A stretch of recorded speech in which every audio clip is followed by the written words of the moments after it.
Okay, so today we are studying very important concept of cache memory, in particular how caches are organized. Okay, and this very important topic because the cache size we have seen in the last class. The cache is very small size, right? And yet we want 90% hit whatever pipeline is asking or data path is asking. It has to be close to 100%, right? And it is one less than 1,000th of main memory size. See, main memory is going up from 4 GB to 8 GB to 16 to 64 GB one RAM we have, but cache size doesn't go up. So cache, although 1,000 to 10,000 times smaller than main memory, and yet hit ratio has to be right. Hit ratio, or number of hits whatever data path is asking, has to be close to 100%. How do we achieve that? What should be organization of the cache, right? This is what we are going to discuss today. Okay, so we'll discuss the following things. Just a minute. Okay, all right, just a minute. Yeah. Okay, so these are the topics that we will discuss. Okay, so let's, in the last class we have seen, we have created this kind of hierarchy. At the top we have CPU. Okay, that CPU or data path uses, or or ALU rather, uses processor registers as a memory element. Then we have various level of caches, then random access memory, and below that we have non-volatile memory, which is large in size, like solid state memory, or we have disk hard drive. Okay, and then we have seen that our structure looks like this. CPU requests for some data, so it gives the address, memory address, and then this request first goes to cache, or cache intercepts it and finds out if the data is there. It gives the data back. If it's not available, then requests go to main memory, and then data transfer happen, and then the cache receives it. And in fact, cache, simultaneously the data may go to CPU. Okay, so there are various models in which this transfer may happen, right? So the programming model is this. See, as a program, when you write a program, you don't think of a cache. All you know is that you have address space available. What is address space? For 32-bit machine, you have 2 raised power 32 memory addresses available.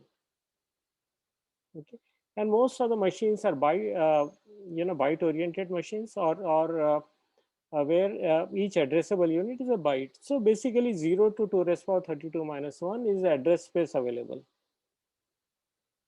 So it doesn't bother about it where all these address data elements are, or part of these data elements, or part of the address space is, right?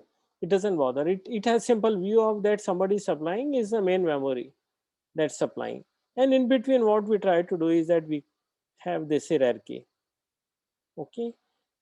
Okay, the hierarchy of we put a cache, and then main memory, and then swap space. Here we have shown only level 1 cache.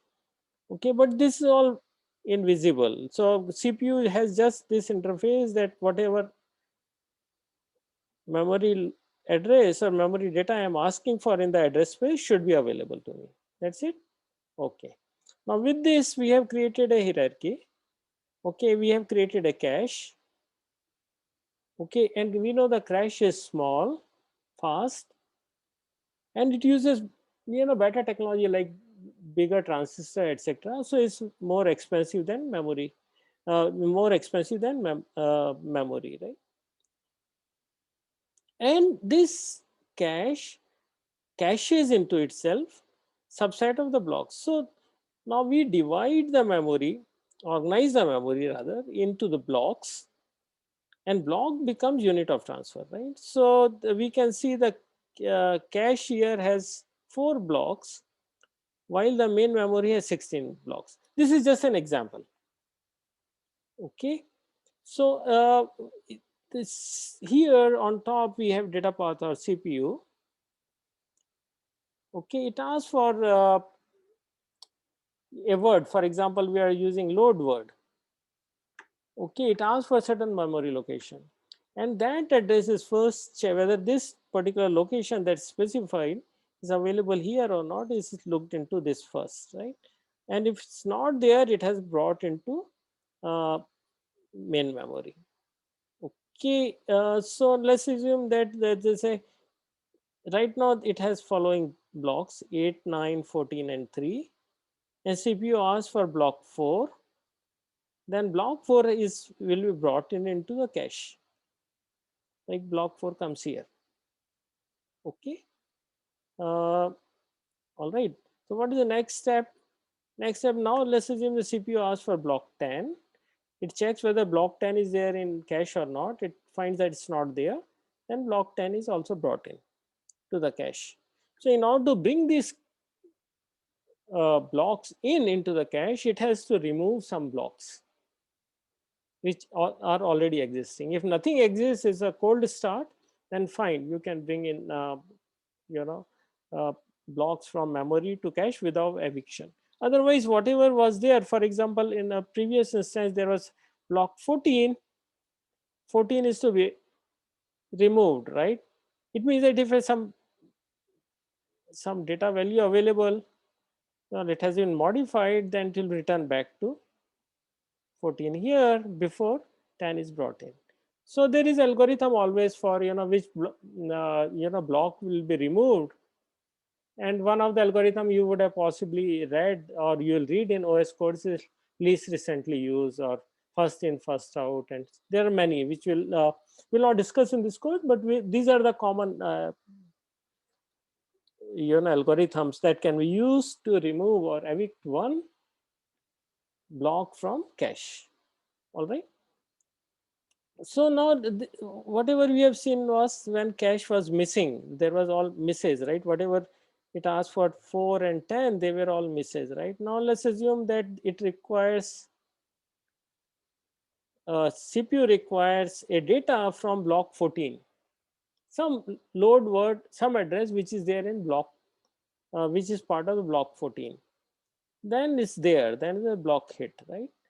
Let's assume that if there's a, it requires something that's not there. For example, requires some data that is in block 12, and we see the block 12 is not in the cache. Okay, then the block is missing. So block 12 cache will then ask memory to send this, and this block 12 will then come to cache. And in order to do that, it has to evict this. It decides which one to evict, and based on algorithm, it decides the block 9 is to be evicted, and then it brings 12 in place of 9. All right. And so there is a placement policy where it means that where this block, say for example 12 will go to, because okay, and this that depends on which block is to be evicted. Okay, so when it was decided this block with whatever was there, say block 9 is to be evicted based on some algorithm. Okay, all right. Any question up to this point? Sir, is the replacement algorithm something like the least used block would be removed? Yes, so there are many, right? And there, of course, it is LRU that's very commonly used. Okay, but LRU, there's approximation to LRU is used, because if you see that all these algorithms should take very less time. Okay, and deciding on which block has not been used recently, you need some timer or something and all that, right? And require some time. So obviously you're right, it is LRU, but some approximation to LRU which takes less time. So you'll study all that in your OS course, because same as page replacement algorithms and so on, right? So you'll learn that in your OS course in detail. Okay, Okay, sir. now we'll have to see that we know that main memory is 10,000 times bigger, right? Minimum 10,000 times. It could be 100,000 times also. depending on main memory size and cache size. And as we said, main memory size even for in mobile phones is now 64 GB. Okay, well, cache cannot be big. Okay, so cache, let's assume cache is 1,000 times smaller. Of course, this is not 1,000 times shorter. I am showing. So now, suppose I ask, we run a something load word and ask for a location, and then if you are going to check it in cache, how do you know that whether it is there or not? Okay, so we have to organize the caching properly so that we know that word that, or the byte, or sorry, the word 4 bytes that's asking for is available. That's first thing, right? And then how do you bring the data in here? What is the way, right? I mean, are we going to divide this into a number of units or blocks and then bring, and suppose this 1,000 time bigger, then which of these block will come here, in what location it should come? Okay, so there has to be some organization, some way, some pattern, some algorithm. Okay, so for example, can we bring zero, block number 0 1, suppose numbers are like this, can we say that block number 0 will come here, then block number 4 will also come to the same location, and block number 8 will come to the same location, same block, right? So we are going to map blocks which are 4 blocks away or 3 blocks away. There's a 0, then 4, then 8, and so on, will be mapped to one particular block. That's one way. Okay, there could be many other ways, right? So let's look at some of these ways and see how at the end, overall objective is that this organization should give us maximum hit time. Okay, and it should not reduce the speed. It means that the whole algorithm that's going to run has to run faster. Okay, so let's look at the first one, which is called direct map cache. Okay, so in this one, every memory location, when we say memory, it's a main memory location, is mapped to exact one location in cache. It means that one byte, some byte, can go to a particular location in memory. That's it, cache. Okay, uh, and so it's called direct map cache because it's very simple in nature. So what we need to do is that we need to look into a single location in cache for the data, if it exists in cache or not. All right. And as we see that block is unit of transfer, we define the block for uh, memory as well as for cache. Unit of transfer we have seen earlier in the last case is fixed, right? Between one interface. Okay, so sometimes we use word blocks. Some places we use word line. We'll at the end, we'll look at the distinction between word and line, but they are used interchangeably. Okay, generally some authors call line as a block plus tag bit plus valid bit. So we'll define all this. Okay, so let's look at this diagram. All right, here the block size is a very simple one. What we are doing is that where main memory, the one here, is of 16 bytes, just 16 byte, and each block is of 1 byte.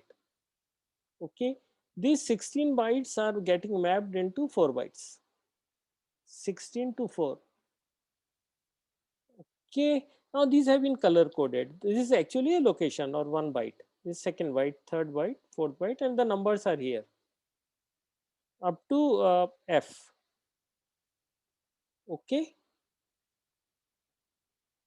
all right. So one way is that now you note that the size is 1/4 here. It means that 4 blocks will be mapped, 4 blocks of main memory will be mapped to 1 block in cache, or 4 bytes, since block is of 1 byte size, 4 bytes will map into 1 byte.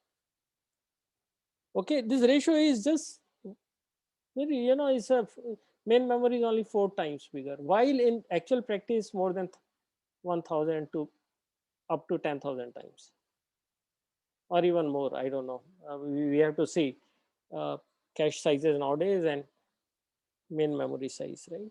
So right now we are taking just this ratio that main memory is 4 times bigger. It means that 4 of the blocks must map into one block in the cache. So now we color coded it. It's a block 0 as blue, then 4th block, then 8th block, and then 12th block, which is C. All are mapped into one block here. And that, okay, this is a blue block here. Similarly, all, I don't know what is this color. Let's call it the red color, right? Just a minute. A pink color will map here. Okay, it means that if there is a memory access corresponding to say byte 9, then it will be, if it is available in cache, then it will be available here at this place. It, or if it has to be brought into cache, it can be brought only at this place. Similarly, if you are bringing this into the cache, which is at E, the yellow in color, it will be brought into this place. Okay. Okay, now question is that you need to suppose you want, suppose we are reading a word, say load word we are doing from say address 9, this one. Okay, no, 9 is mapped into this one. Okay, the first block, 0th block, this is the first block. Okay, there could have been, instead of 9, had we wanted 1, this one, this would have also been here. So there must be some way to distinguish which of, out of which of these 4 is available here, right? All right. So there's one question that comes to our mind. Okay, now we can see if there are 4, this is 4 times bigger main memory. It means that there are, we can represent 4 this by cache by, and there are 4 colors correspondingly. So we can represent this by these are actually, there are 4 blocks. So we have index here corresponding to 0, 1, 2, 3, where index 0 gives this block, blue block here, which means that there can be blocks from main memory which are blue in color, one of these 4. This red, pink will contain one of the other 4, and so on. So these colors that we have here is nothing but represented with the index. Okay, any question?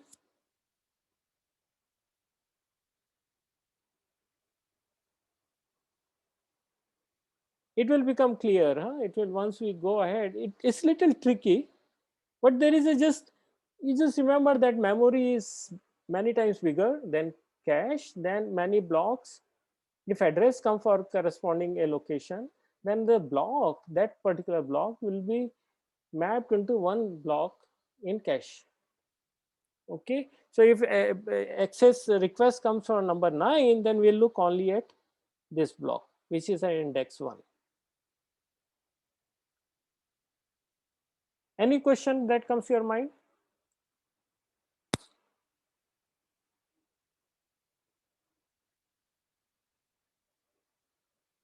Okay, what happens if we have a block size is more than 1 byte? I mean, we assume that this is just 1 byte. So note the address is 0, 1, 2, 3, 4. So we can do that, right? So now we can say that our block consists of 2 bytes. Okay, like here, Okay, here what mapping we are doing? We are mapping 16 blocks into 8 blocks. Earlier we are mapping 16 blocks into 4 blocks, right? Now here, oh, okay. 16 blocks into 8 blocks, where still we are mapping 16 blocks into,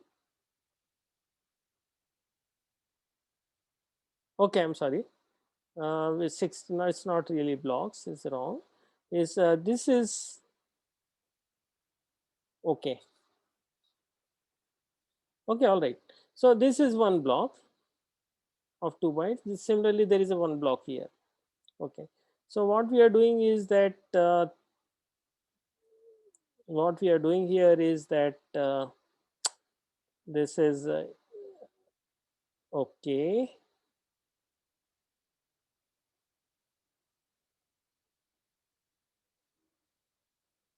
Okay, so we have here, how many bytes are there? How many blocks are there? This corresponds to how many blocks? 1 is equivalent to what? Okay, all right. So basically what we have here is a byte address. So this is first block, 0th block, first block, second block, third block, so on. So we have 16 blocks.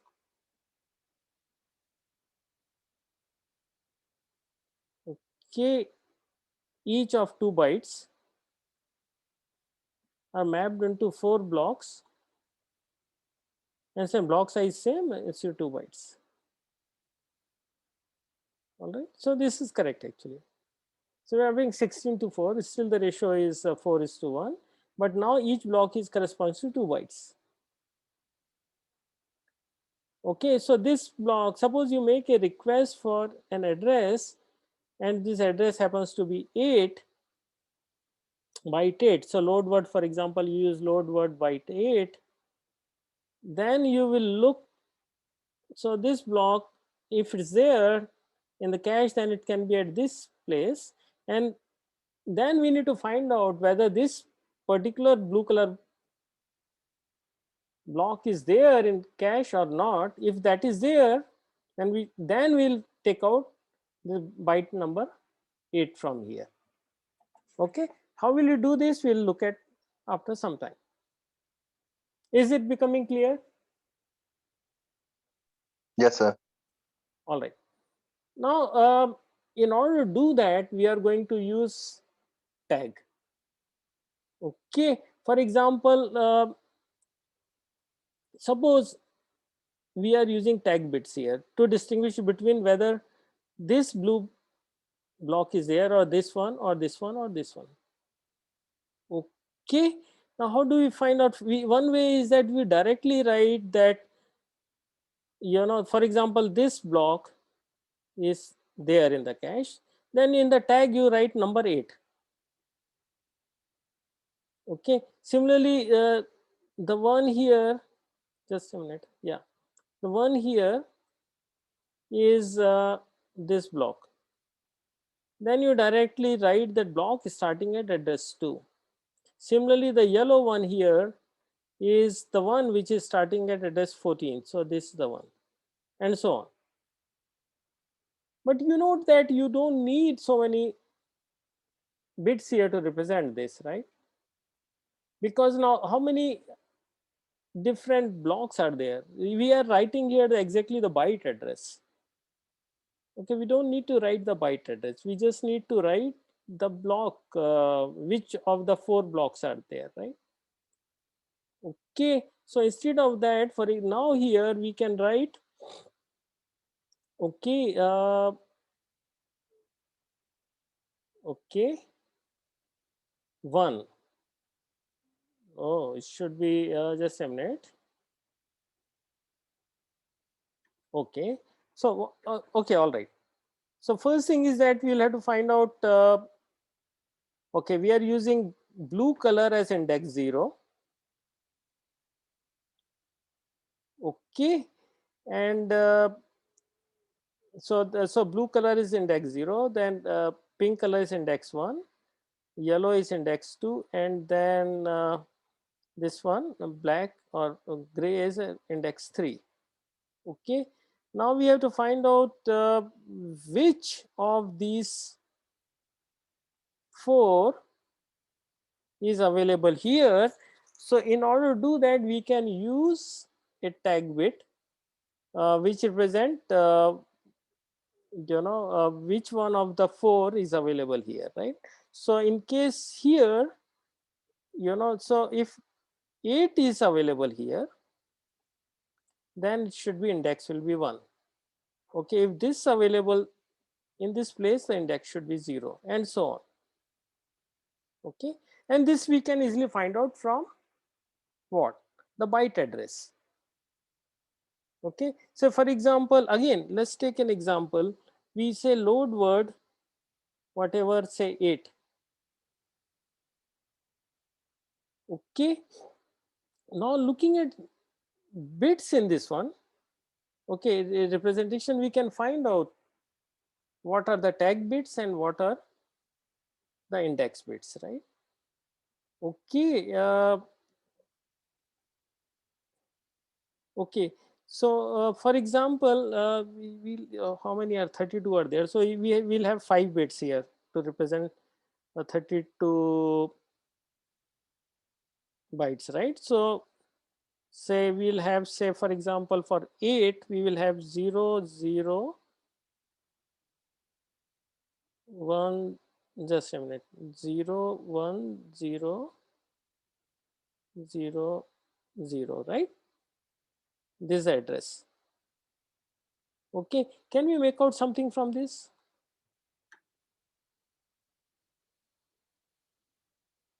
Okay, how many bits are needed here for indexing? We need 2 bits. Okay, uh, all right. And then how many bits we okay, and how many bits we need to differentiate between one of these 4 colors are there? One of 2, uh, 0, 1. yeah, all right. So overall we need in this case what? Now we can use 4 bit. pardon? 4 bit will do. 4 bits will be enough Yeah, to represent one block, right? yeah. And within a block, which one? We need one more byte. Okay, Okay. so this 0 bit will go for which one of the two, and remaining will go as a block and tag. All right. So in all right. So here it is. This will represent your which of the two. Actually, we are moving this 8 here. So this will correspond to 0. This will be 1. This will be 2 and 3. So 1 comes here, which is nothing but tag, and 0 is the index. Okay, we'll don't worry about it. It's a little confusing, but we'll learn it now. Okay, so now we can split the address into various parts. Okay, all right. So here we have, this is the address. This is a byte address, note, huh? Like in load word we have used. Okay, so we can split into 3 parts. The one here is a tag. Okay, tag represent which one of the same color blocks, like here, whether this block or this blue block or this blue block, the one here is there. Okay, that's available in the cache memory or not available. Okay, index simply gives you which color it is. Okay, with a blue or pink or yellow or gray. So we use these bits to index, to select a block in cache. Okay, once we have selected the block, then we see actual the block one, because this simply gives color, which of the ones of the same type is available or not using tag value. Okay, and then within block which byte it is, we do it from offset, right? Here like we have one bit for offset. Okay, we'll come to know, just hold on, right? We'll come to know. So index specify the cache index or rows in the cache we should look into. Okay, and tag gives their users distinguishing between all memory address that can map into same location. Okay, and offset is within, once we have found the correct block, which byte we are trying to read. So this is another example. Now here what we are doing is that we are mapping 32 words, 32 bytes into 8 bytes. So this is main memory, this is cache. 32 bytes are mapped into 8 bytes. So we can see it's not color coded fully, but we can see that, okay, the ratio is what? Ratio is, okay, 8 blocks in cache, 32. This is main memory 32, this 8. So 8 to 32 mapping is there, right? So basically it means that 4 blocks of same color will map here, like 4 grays, for example, are mapped here. And this next color you can say green, you know, all these greens should map to this and so on.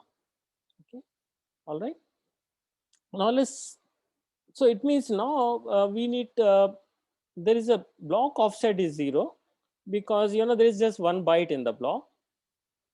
But in order to find out which one, which of these colors, right? Note that how many colors are there. There are 8 colors. Of course, we have not shown here 8 colors, but if you look at the distance between these two same color blocks, we can see it's 8. So we need 3 bits to represent this one index, and then 2 bits to represent which one of these 4, for example, this one or that one or this one of the, which one of these 4 is available. Okay, all right. So okay, let's just a minute. Let's go ahead with another example, and then we'll come back. Yeah, I have color coded for you. Okay, now look at here example where we have main memory of 256 bytes and 8 bytes per block. Okay, so note there are 32 blocks. Here this is block number 0 to block number 32, and we have numbered this block here. So this is 0 0 0 0, and this is, if you see, is 1 1 1 1. Okay, all right. So these are 32 blocks.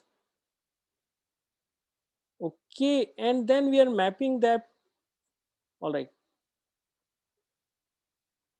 Okay, and then cache of size 64 bytes and 8 blocks. So effectively 32 blocks we are mapping into 8 blocks, and each block is of 8 bytes.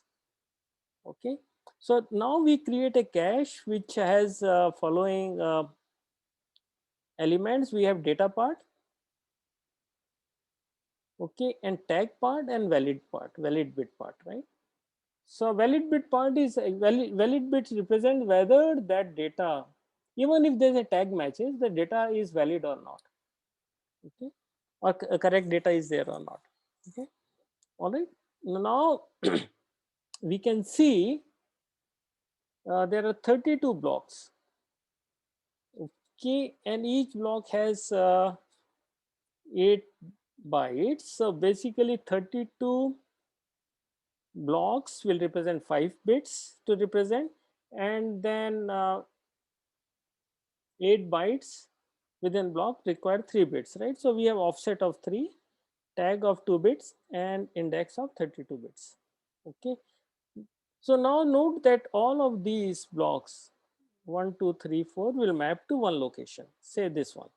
Next one with 0 0 0 0 1, and then second one here 0 1 0 0 1 will map to the second here. And now if you look at the addresses, now you can make out, you know, which of these bits will represent index. Okay, so note that all green ones here have bit 0 0 0. So these 3 bits here, you know, corresponds to index. So all these map into address 0 0 0, index 0 0 0. Okay, so all the ones which is second here will map into this one, and so on, right? All right, so these bits, look at these bits and then map into cache a particular location. Okay, then we have to find out from this, we just go to a particular block. Okay, now still we don't know whether correct block is available or not. So now we use these two bits here, which is tag bits, to find out whether the one is available or not. So for example, your address is address given to you is that okay, let me just clean it up. Okay, address okay, we are here. Okay, address given, let's take a random address, right? Let's take this address. Address given, you want to do load word from this particular address, 10010, and then some address 000. Okay, so this is offset, of course, and then we look into these bits, and from this we know that 3 bits correspond to index. So now 010 is second one, so this is 01 is 2 or 010. So we'll look into this one. Okay, this entry, and then it means that now there can be 4, this possibility that either this available or the one here is available or the one here or the one here, one of the 4, because all these 4 block numbers will correspond to same index, okay, which is 010. All right, so this also 010. Similarly here 010, this third one is 010, and then so it means that this one of the 4 can be there. Now then we look at what tag bits are there. For example, if the tag bits here is 10 correspond to this one, okay, then from this we match whether this tag value matches, and then we know it's done, it's available there, and of course valid bit has to be 1. Okay, so so first we use these bits to index index the table. Okay, okay, and then if tag, and use these 2 bits to find out if the tag is the same. So if tag matches, then there is a hit. If there is a hit, then take the data out from that particular location. Now it corresponds to how many bytes? 8 bytes, and use then these 3 bits that's given in offset. These 3 bits comes as offset, and you find out which byte you wanted to read. Okay, is it clear, becoming clear? Sir, so our number of colors or index is defined by the number of locations in cache. Is it, Of sir? course, there is a defined by number of locations in cache. Yes, number of blocks. Okay, sir. And tag is decided by how many times the main memory is. Yeah, these two are just factor of the ratio and the way we are organizing this cache, right? Just we'll go to the little bit of more of color coding, which I've spent a lot of time creating this diagram. It's not available in the book. Okay, now the concept is little more. It will become more clear, right? So now it's actually same thing. What we are doing here is, okay, so this is cache. This represents 8 bits, 8 bytes, I'm sorry, within a block. Okay, and there are, okay, how many blocks are there? 1, 2, 3, 4, 5, 6, 7, 8. 8 blocks are there. Okay, this is 32 blocks. Same diagram, 32 is mapped into 8 blocks, right? And note that every blue color block, right, that has index 000,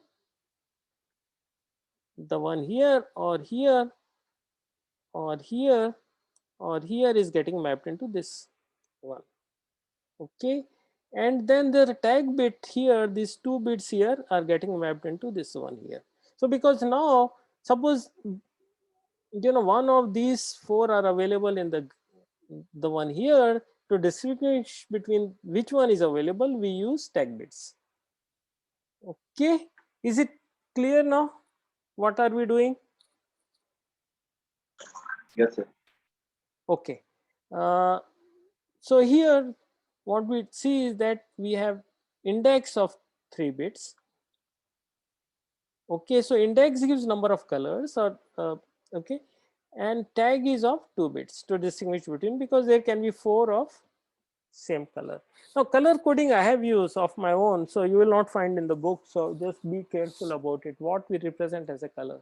Okay, all right, because it took a lot of time for me to understand the concept in the beginning, the way I can present it to you, right? So it's all right. Now what is that, what do we observe from this? Okay, so okay, so if there are 2 blocks in memory, main memory, that map into same index in cache, both cannot be present at the same time. Suppose you have memory reference which uses, for example, this block, some memory from this block, and the next instruction is from here, or next data element that you want to read is from here. Okay, so now what can happen? See, if this is in the cache, then this cannot be in the cache, right? Next one. So there is a conflict here, right? So there is a one index, one entry. So if we have references like this, when we have memory address, for example, A and B, okay, they map into same index but different tag bits. It means that they are from different, same color blocks but different blocks, right? Because tag bits will be different. All right, so now if we have pattern like this, A B A B A B A B, it means that we are going, first is here, second is here, third is here, fourth is here, then there will be continuous eviction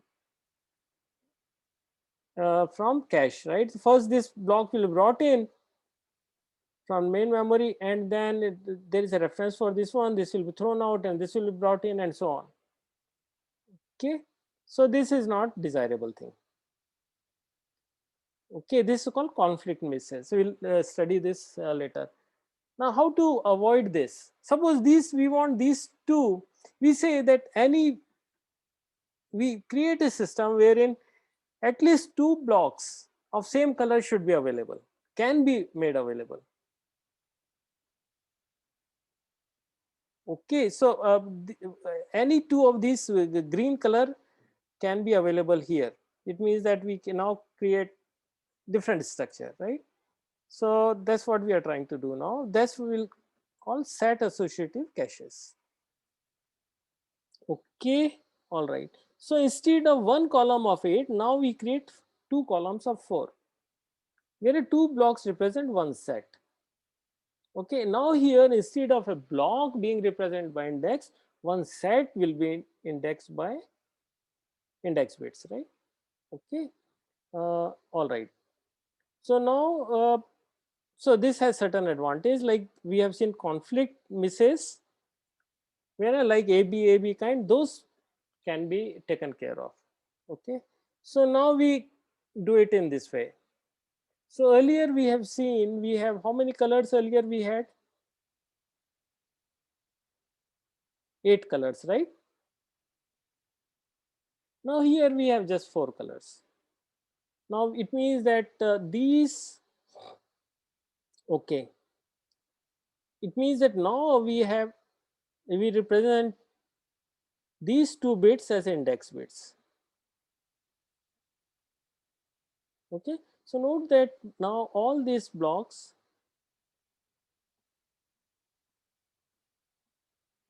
will be mapped into this same set.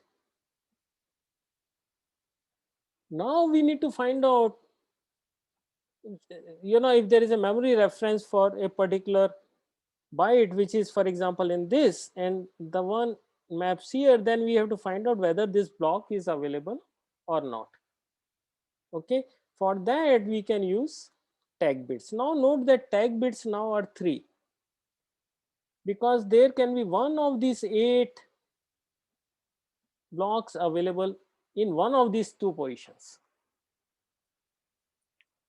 Okay, what we have done is that now we have given more space to blocks of similar color, or which are, you know, basically this apart, right? 4 blocks apart. Earlier we have, you know, different system, right? Okay, so now we have to find out which of the two is available. Okay, and then within that, what is the byte offset, right? So now we have index now is 2 bits because one of the 4 colors is available. Okay, and then in that color we have now 8 possibilities, and which of the 8 is available is index we can find out using tag bits. And this one, so now we, it means that given a tag value or given one address, we'll have to check the tag bits with tag bits here and as well as here. So we'll show this as follows, right? So this is the address. So for example, we are doing load word sum. So this address is here. Okay. And this is a structure now. Okay. So we call it way 0 and way 1. These are basically, this is first set, second set, third set, and fourth set. Within first set now we have 2 blocks. There is one block here and second block here. Okay, that's the reason we call it two-way. So from this index bit we can find out whether you know, if we select a particular set, and then we whether that set, that block, which is one of the 8 blocks, is available or not, which find it out from the tag bits. Okay, sorry, these tag bits, right? So what we do now, okay, we do as follows. We use index bit to find out whether you know, that color is available or not, and within that, out of 8 we find out using the tag bit. So now we take the tag bit from this tag bit. For example, we are indexing this one, this particular set, this set. We take this tag bits here and compare it with the, oh, I'm sorry, what I've shown. Okay.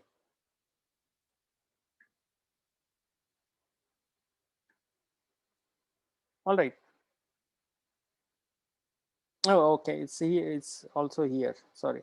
So take tag bits. So this is the address LW from LW or whatever we are getting.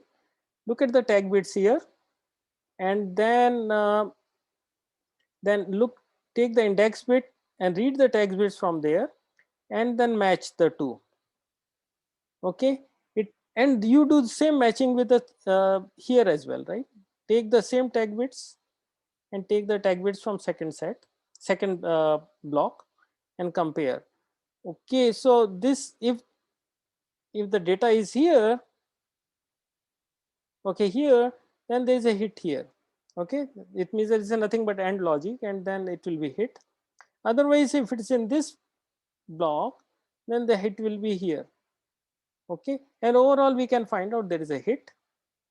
And then if there is a hit, then we need to select particular block, whether this block or the block here is valid block, and that we can always select it using you know, these bits, hit one bits.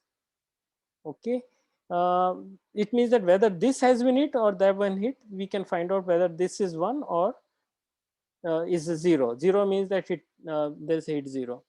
Okay, from this, once we read the block, use a byte offset, these 3 bits here. Okay, this will come here, and then we can select the particular byte. Shall I do it again?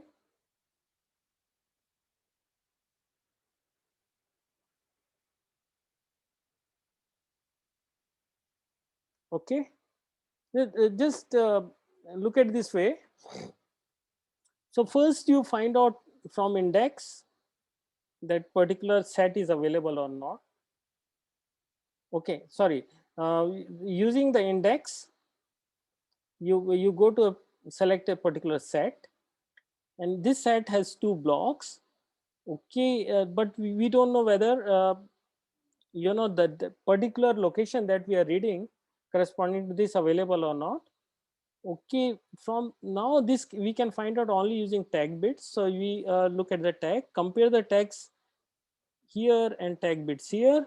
If there is a match, then it means that there is a hit. If this matches, there is a hit. And then we can, it means that now this data value has to be selected. So take this data value out. Okay, it's, this data value goes here using this, whether it's a 1. If it is a 1, then this selected. This block is selected. This block has how many bytes? 8 bytes. And use this offset here, which is 3 bits, to select one particular byte that correspond to whatever load word has asked for.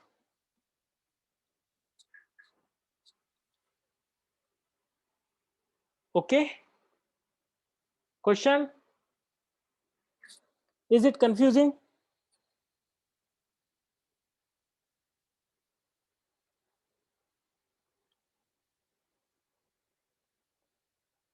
Now we have seen that, so there's a possibility that this particular block, that particular word we are asking is not available in cache.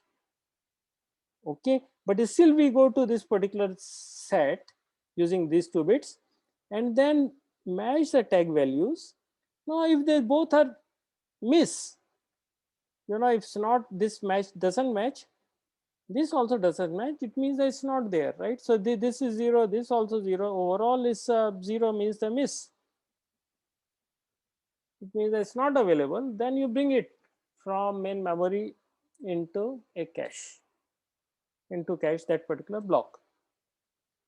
If it's a hit, if this is overall hit, then we use this value to find out which of the 2 block is available, and then from that block we extract the byte that we want.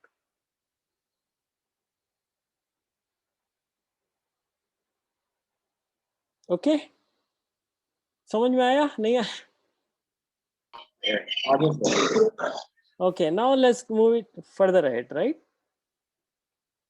Now we say that we want, instead of 2 blocks in a set, we want 4 blocks in a set, because our memory pattern is such that we want more associativity. I mean, if you're asking for this block and first reference is from this and second is from the second and third is again from here, fourth is from here, so we can see that now we are increasing the associativity. Okay, now what we are doing, now all these green ones are mapped into the first set. It means that now 1, 2, 3, 4, 5, 6, 7, 8, that's it, 16 blocks of 8 bytes are getting mapped here into this set, and this set is of 4 blocks. So still the ratio is same. 16 blocks are getting mapped into 4 blocks, but we have now changed the, it means that now in any one of these 4 out of 16 can be mapped into the first row. So it means any one of the 16 can come to, let's assume so this one comes here. Okay, now any one of the remaining 15 can come here. So for example, this one comes here. Okay, now the remaining ones, if there is a reference and it's available, can come now here, and any one of the remaining can come there, right? So any out of this 16, 4 can come, any 4 can come here. And similarly, any one of the 16 of this color, what is says light blue color, can come here. All right. So now with this, there are only 2 sets, so we need just 1 index bit. But these 16 are mapped, can come anywhere here. So the tag bit should represent exact block. So we need more bits here. We now need 4 bits to represent tag. Okay, so which one of these, say for example, green is there, now we need 4 bits because there are 16 such colors. So top 4 bits will represent which one of these is available into this set, and similarly for other color. So now we have 4 tag bits, 1 index bit, and 3 of course is offset bits. Okay, what is the next one? Of course, you know, the structure is the same that we have studied earlier. You know, you use index bit to find out which set. Okay, and then use tag bits to find out whether that particular block is available or not. Okay, so you use the tag bits here to compare. All these tag bits are compared in this block. If there's a hit, for example, if there is a hit here, then read this 8 bytes as a word. Okay, so there are 8 bytes. And then use in last 3 bits to find out which byte is available. For example, this available, so you get the answer. The same thing that we have studied earlier. Okay, so this is called 4-way associative. Okay, and the last one is fully associative.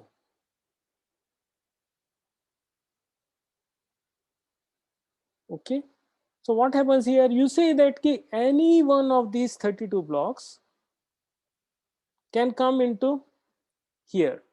There's only one set of 8 blocks, so any 32 can come here.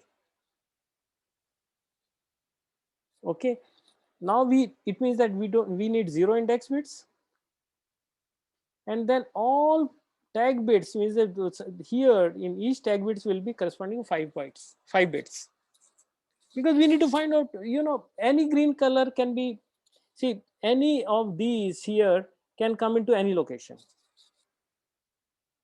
Let's say it's initially empty, then anyone can come any location, then second one come into remaining available positions, and so on.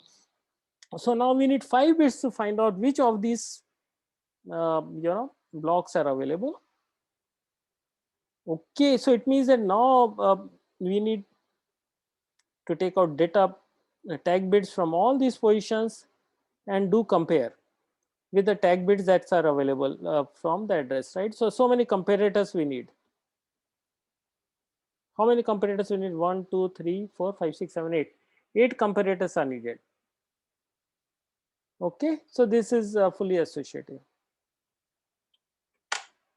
Okay, all right. Are you able to understand?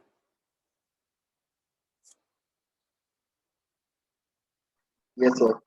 So in case you have a doubt, please go to the slide set. Yes, I have tried. I have spent more than few days last year, of course. I mean, I modified this time. I mean, at least a week in just color coding and trying to present in a way that it should be understandable to you. Because this is very confusing, right? When you read it for the first time. So I urge you to please go through slide set very carefully, and I'll ask many questions from this, because it's very easy for me to ask questions. Okay, and easy to confuse you guys in the exam. So there can be very tricky questions on this one. So I'm giving you, you know, hints that there will be many questions from this. Okay, shall we take a break for 5 minutes?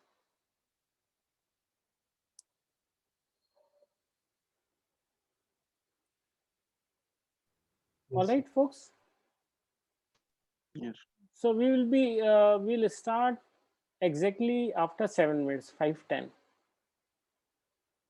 Okay. All right. Okay. Okay, folks, we are back. So we'll repeat what we have studied so far in next 10 minutes, and then we'll finish. We'll take another 5-10 minutes to finish today's lecture. Why do we need cache? We studied in the last class that processor speeds are very fast. Processor works at very fast speed, clock speed, right? And we have seen the data path, 1 clock tick is sufficient for 1 stage in the pipeline, right? So in a clock cycle, memory is to be read or written to. Okay, it means that memory has to work at the clock speed. No, that is not possible because main memory is very slow. Right is 1,000 times slower almost. then it means that otherwise processor has to wait for so many cycles for data to come from memory, right? And then we cannot run anything in a fast way, right? So then it was okay till 1970s or 80s when processor speed and clock speed and memory speeds were almost the same. But since then the gap is growing because of Moore's law that we have seen in processor technology, but memory is not becoming faster because of limitation in which it's made and the cost factor of. Then in order to bridge the gap, what we do is that we bring in concept of cache. We use a cache memory, which is very small and very fast, which matches the speed of processor. Okay. Now, since cache memory is small, okay, almost 1,000 times smaller, and we want most of the instructions and data values that data path wants should be available in cache. That's possible if you organize the cache and main memory very appropriately. And fortunately, we have seen there is a programs behave in a particular way such that most of the time, they reference memory location which are adjacent to each other. And then there is a, they use the same instruction and data value very often, right? So there is a locality of spatial kind and temporal kind.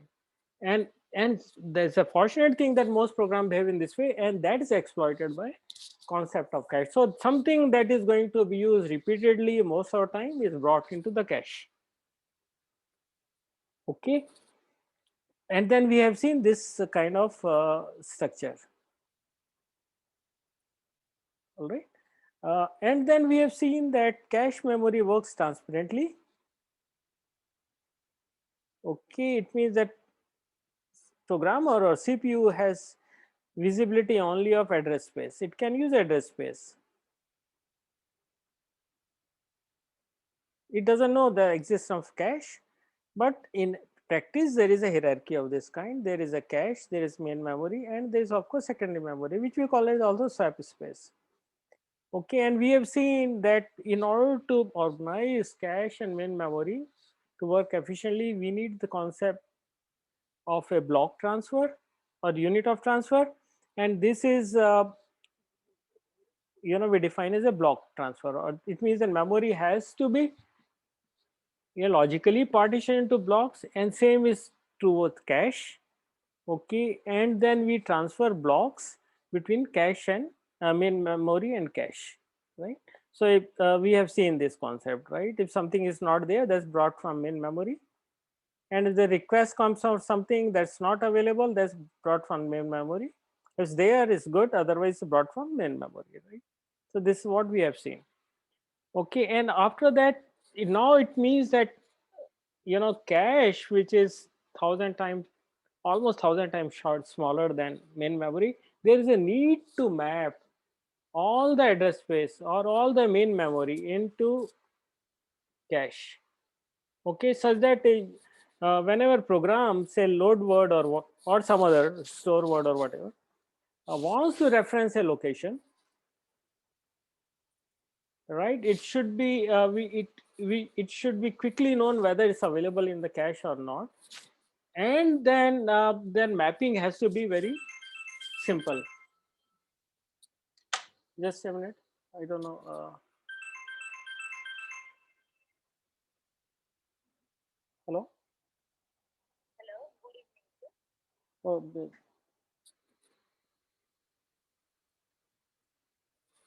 Okay. Sorry.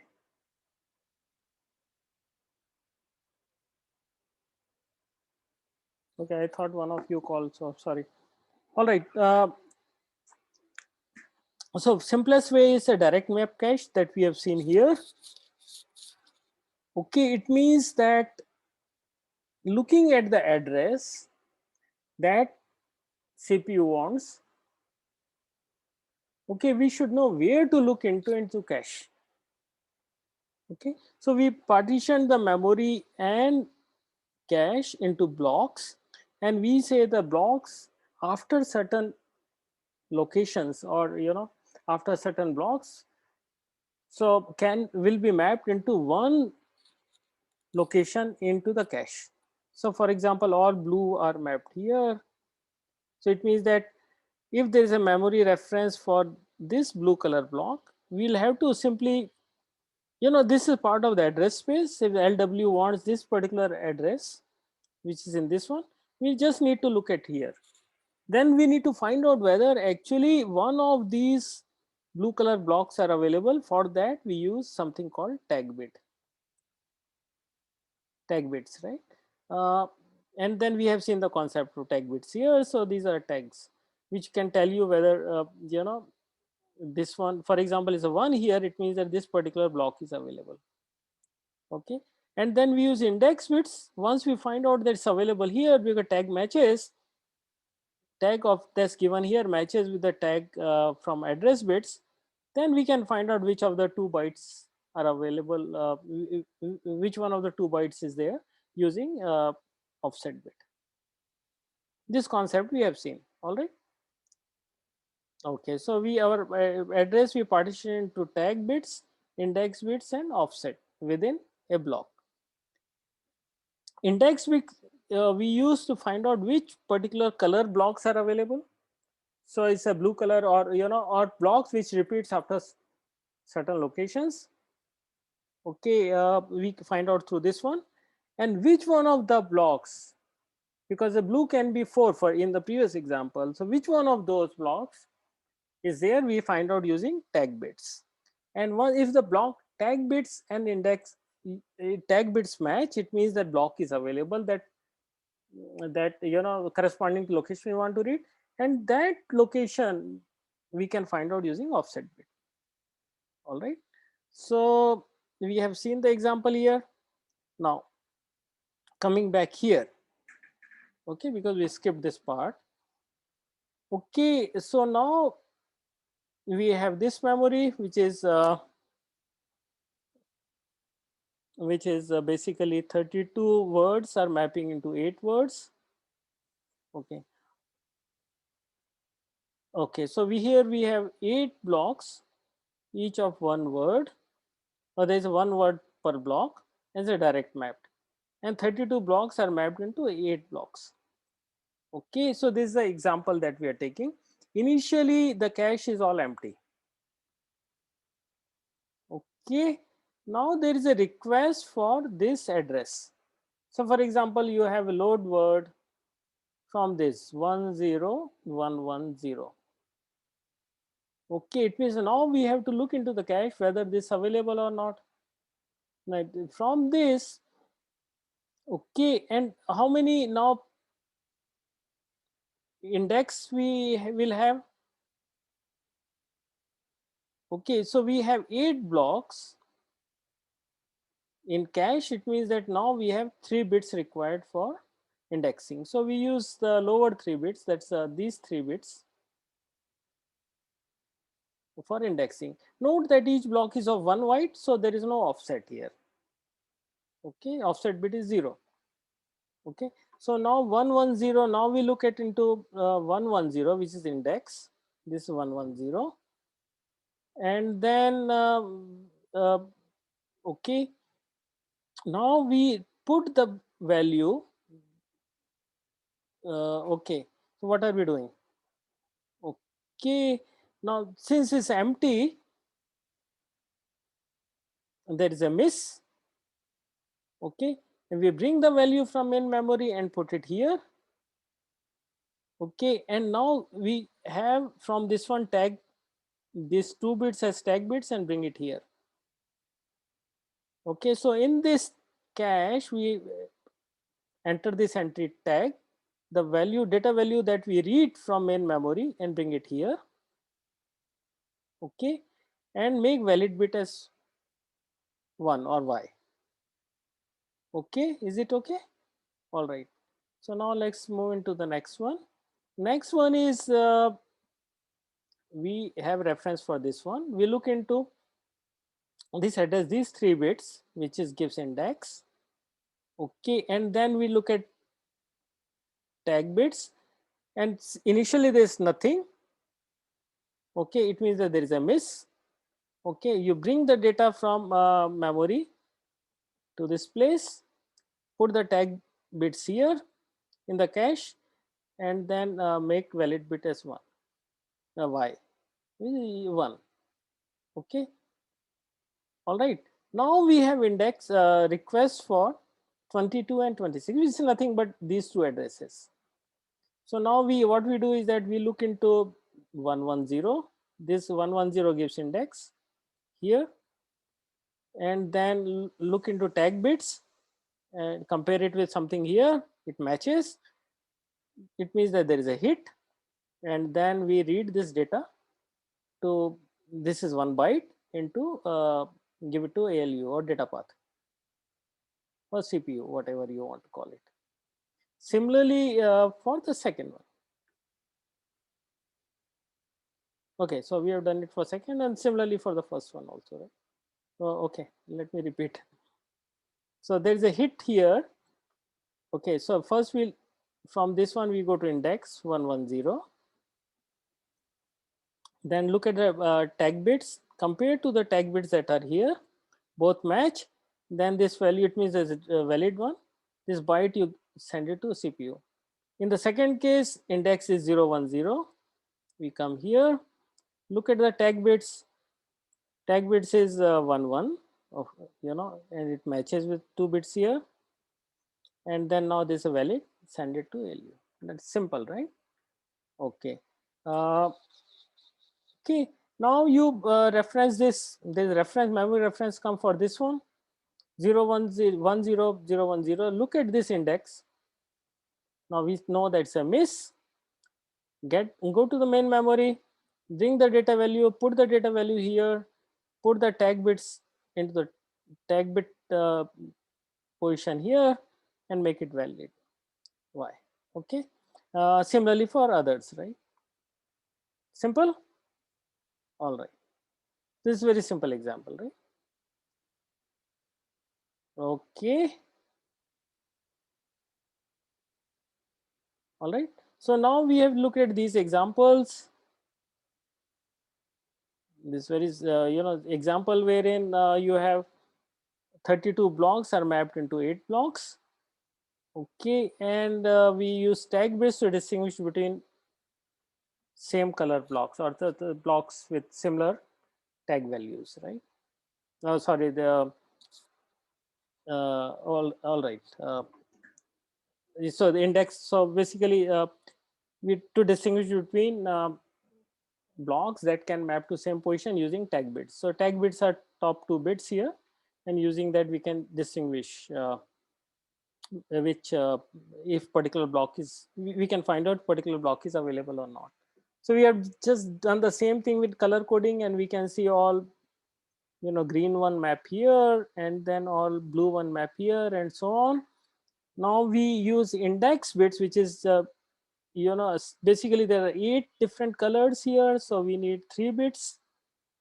And then among the 4 blocks which could be here, we use 2 bits of tags to distinguish which one of these 4 is available here, and same for others, right? So this is very simple, very simple design.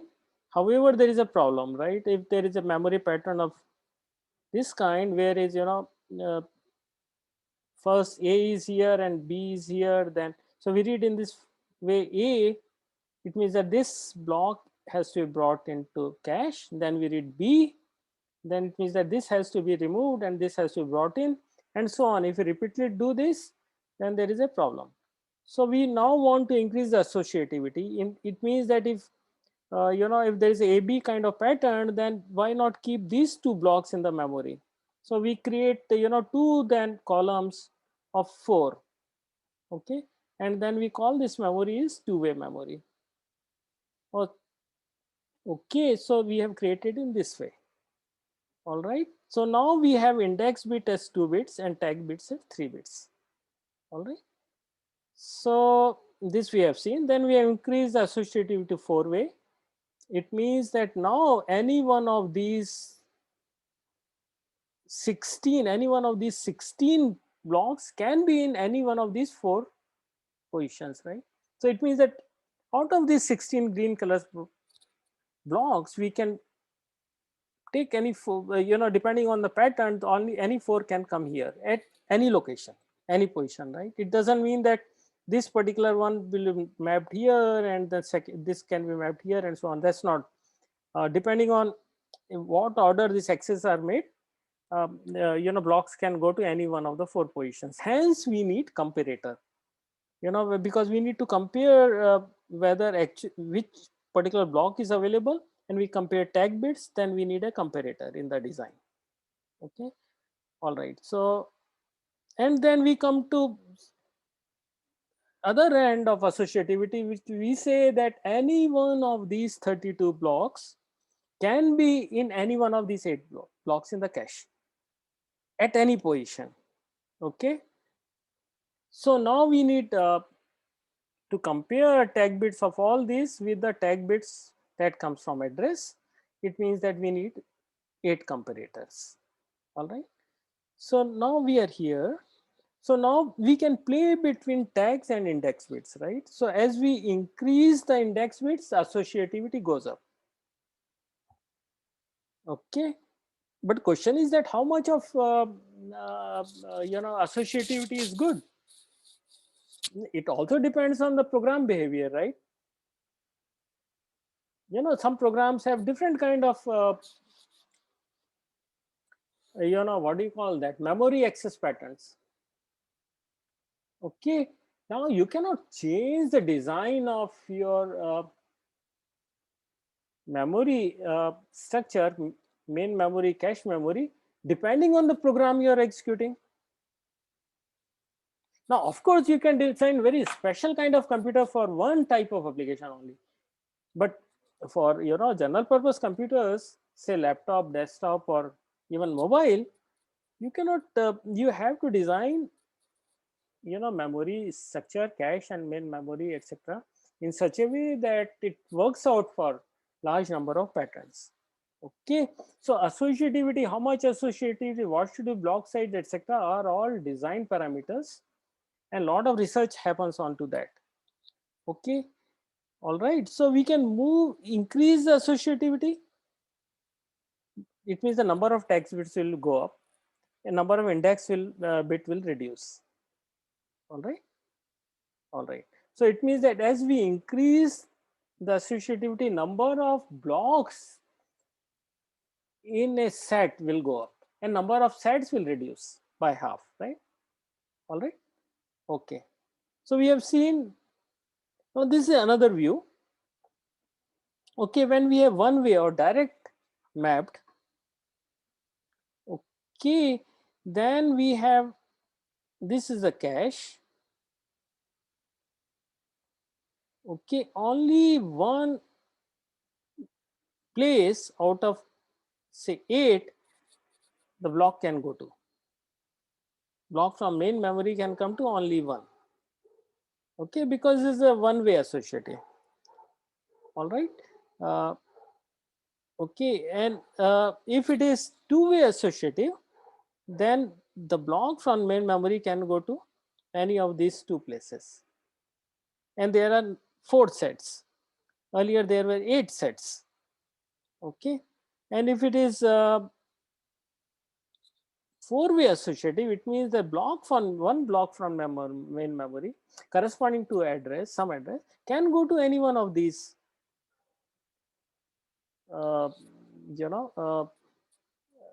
blocks positions in a set.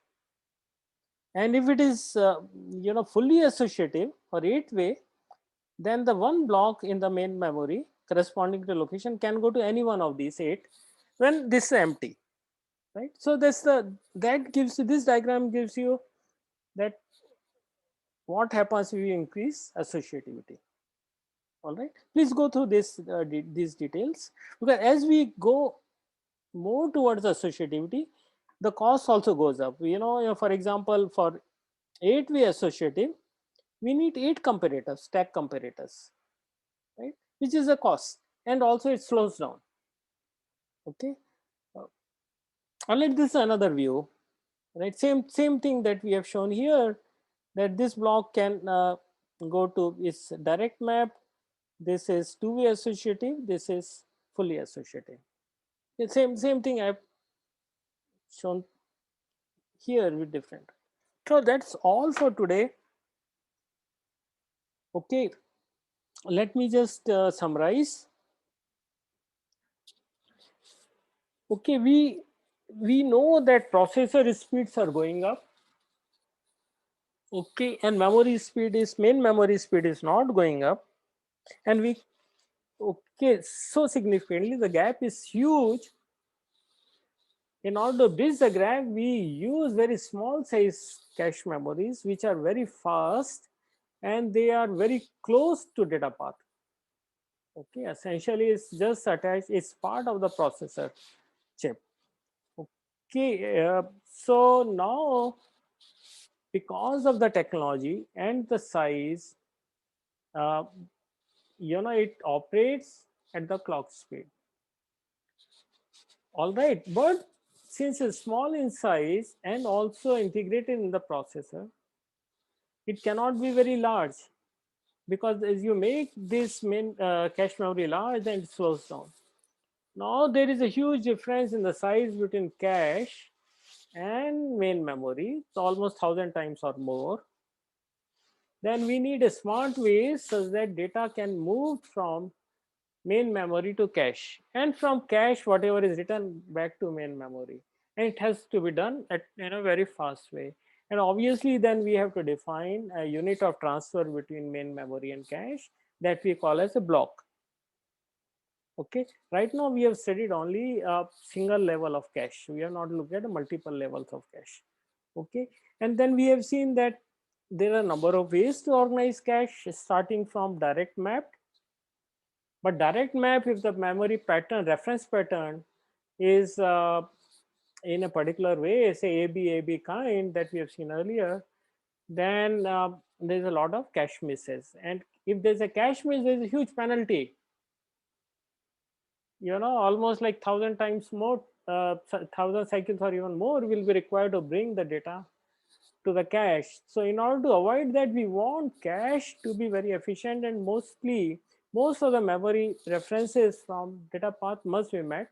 And fortunately that most of the cache, the hit ratio is above 90%.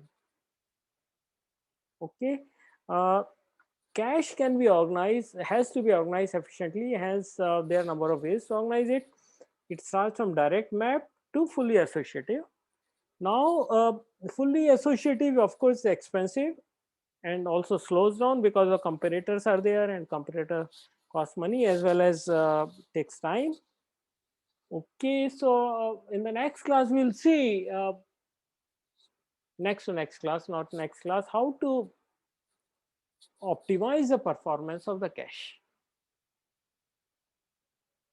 Okay, so what is the associativity that we need to choose in order to have right performance? That can be done through experimentation. All right, so one exercise for you is just look at the cache associativity for laptop that you are using, and you can find it out. Look at the cache size, look at main memory size, find out what is the ratio. Also look at what are different levels of the caches your laptop has, and look at the ratio of their sizes. Okay, all right. Any question?